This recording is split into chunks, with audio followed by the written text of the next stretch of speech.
কৃত্রিম বুদ্ধিমত্তা ভিত্তিক চিপ সরবরাহে ১,৬৫০ কোটি মার্কিন ডলারের বিশাল এক চুক্তি করেছে দক্ষিণ কোরিয়ার টেক জায়ান্ট স্যামসাং। সই হওয়া এই চুক্তি কোন প্রতিষ্ঠানের সঙ্গে হয়েছে তা স্যামসাং না জানালেও সোমবার মার্কিন ধনকুবের ইলন মাস্ক নিশ্চিত করেন চুক্তি করা সেই প্রতিষ্ঠানটি টেসলা।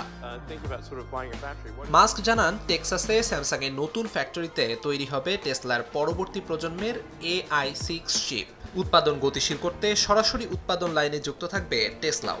মার্কিন ইলেকট্রিক গাড়ি নির্মাতা প্রতিষ্ঠানটির সঙ্গে স্যামসাংয়ের এই চুক্তির মেয়াদ ধরা হয়েছে ২০৩৩ সাল পর্যন্ত।